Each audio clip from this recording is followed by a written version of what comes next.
আজ আমি তোমাকে কোনো উপদেশ দিতে আসিনি। আজ আমি তোমাকে একটা গল্প শোনাতে এসেছি। একটা সাধারণ ছেলের গল্প। নাম তার ফিরোজ।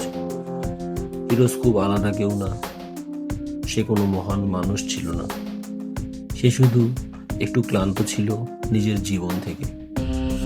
রাত গভীর হয়ে যেত, ঘড়ির কাঁটা থেমে থাকতো না, কিন্তু ফিরোজের জীবন যেন থেমেছিল। রাত 2টা 3টা, মোবাইলের আলোয় চোখ পড়তো।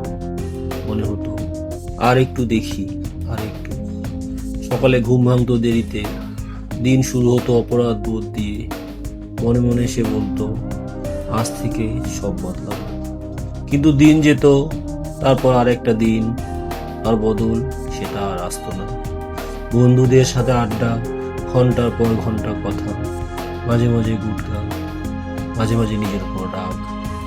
ফিরোজ জানতো এই জীবন তাকে কোথাও নিয়ে যাচ্ছে না, তবু সে থামতে পারতো না। একদিন রাতে, খুব সাধারণ একটা রাত, কোনো ঝড়, কোনো কান্না নয়, সে নিজের দিকে তাকিয়ে বলেছিল, আমি সব ঠিক করতে পারবো না, কিন্তু একটা জিনিস তো ঠিক করতে পারি। সেই রাতেই সে একটা সিদ্ধান্ত নিল। ছোট সিদ্ধান্ত, খুব ছোট। রাত 1টা বাজলেই ঘুম, প্রতিদিন। কোনো অজুহাত নয়। সকাল 9টায় উঠে পড়া, চোখে ঘুম থাকলেও, মন না চাইলেও। প্রথম কয়েকটি দিন ভীষণ কঠিন ছিল।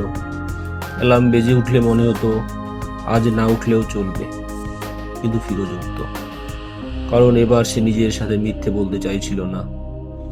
তারপর সে আর একটা কাজ করলো, সে না বলা শিখলো। আড্ডা, সে বলল আজ না। গুটখা, সে বলল এটা আমাকে ধ্বংস করছে। অতিরিক্ত মোবাইল, সে বলল আমার সময় এর চেয়ে দামি। কেউ বাহাবা দেয়নি, কেউ হাততালি দেয়নি, কিন্তু প্রতিদিন সকালে আয়নায় নিজের দিকে তাকিয়ে ফিরোজ একটু গর্ব অনুভব করত। সে বুঝতে শুরু করলো, শৃঙ্খলা মানে নিজেকে কষ্ট দেওয়া নয়, শৃঙ্খলা মানে নিজেকে ভালোবাসা। দিনে দিনে তার চোখ পরিষ্কার হলো, মনে অস্থিরতা কমলো, নিজের উপর বিশ্বাস ফিরতে লাগলো। ফিরোজ আজও নিখুঁত না, সে এখনো ভুল করে, কিন্তু এখন সে হাল ছাড়ে না। কারণ সে জানে ছোট ভালো অভ্যাস একদিন বড় জীবন গড়ে তোলে। আর যদি তুমি আমাকে জিজ্ঞেস করো জীবন বদলাতে কি লাগে, আমি বলবো একটা ছোট সিদ্ধান্ত, আজ, এই মুহূর্তে। হয়তো রাত 1টা বাজলেই ঘুম, হয়তো সকাল 9টায় ওঠা, হয়তো আজ একটা না বলা।